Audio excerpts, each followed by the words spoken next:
Le pervers narcissique peut-il vraiment ressentir un manque après une rupture? Cette question est essentielle, surtout quand on sait qu'il n'éprouve aucune empathie. Ceux qui ont vécu avec un narcissique savent que l'amour avec lui est complexe et destructeur. Aujourd'hui, on va découvrir comment provoquer ce manque chez un pervers narcissique et pourquoi il pourrait revenir vers vous. Dans toute relation, qu'elle soit saine ou toxique, il y a un besoin à combler. Même chez un narcissique, c'est vrai. Cependant, il ne s'agit pas d'un amour sincère. Le narcissique voit la relation comme un moyen de combler son vide intérieur. Quand vous partez, il réalise qu'il a perdu une source d'approvisionnement. Mais ce n'est pas un manque d'amour, c'est la perte de son contrôle sur vous. Il est donc possible de provoquer un manque chez un pervers narcissique en lui retirant ce qu'il cherchait à obtenir de vous. Cela ne signifie pas qu'il vous aime, mais plutôt qu'il veut récupérer son pouvoir. C'est pourquoi, si vous voulez qu'il ressente ce manque, adoptez une nouvelle attitude. Ne soyez plus la victime, ne cherchez plus à le corriger, cela ne sert à rien. Montrez-lui que vous n'êtes plus affecté par ce manipulation. N'oubliez pas que, même après une rupture, un pervers narcissique peut revenir vers vous, non par amour, mais pour récupérer ce qu'il pense lui appartenir. Il utilisera toutes les ruses pour regagner votre confiance, mais c'est toujours pour mieux vous manipuler par la suite. En réalité, il ne se lasse jamais de dominer.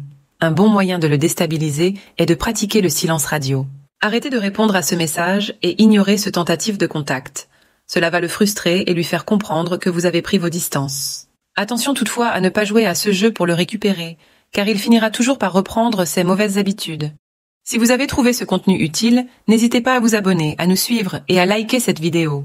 Cela nous aide à toucher plus de personnes en besoin d'aide. Le narcissique est obsédé par son image. Si vous améliorez votre apparence, que vous montrez que vous êtes heureux sans lui, cela pourrait l'inciter à revenir. Mais rappelez-vous, il ne revient pas par amour. Il ne supporte simplement pas l'idée que vous puissiez vous épanouir sans lui. Encore une fois, c'est une question de contrôle, pas de sentiment. Pour faire craquer un narcissique, montrez-lui que vous êtes désormais inaccessible. Le mystère et l'inaccessibilité attirent toujours ce manipulateur. En devenant difficile d'accès, vous renforcez son désir de reprendre le contrôle, mais cette fois-ci, vous savez comment rester à l'écart de ce griffe. Si vous avez besoin d'aide pour sortir de cette relation toxique ou vous reconstruire, nous proposons des séances de coaching personnalisées. Rendez-vous sur notre site perversnarcissique.org/aide/coaching pour bénéficier d'un accompagnement adapté à votre situation.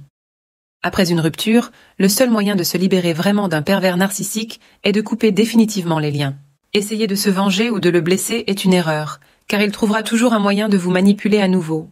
Prenez plutôt votre liberté en main et reconstruisez-vous loin de lui. Enfin, souvenez-vous, un pervers narcissique reviendra tant qu'il n'aura pas fini de vous dominer. Mais vous méritez mieux que de vivre sous son emprise. Si ce contenu vous a aidé, pensez à vous abonner, liker et partager. Et surtout, ne laissez plus jamais un manipulateur contrôler votre vie.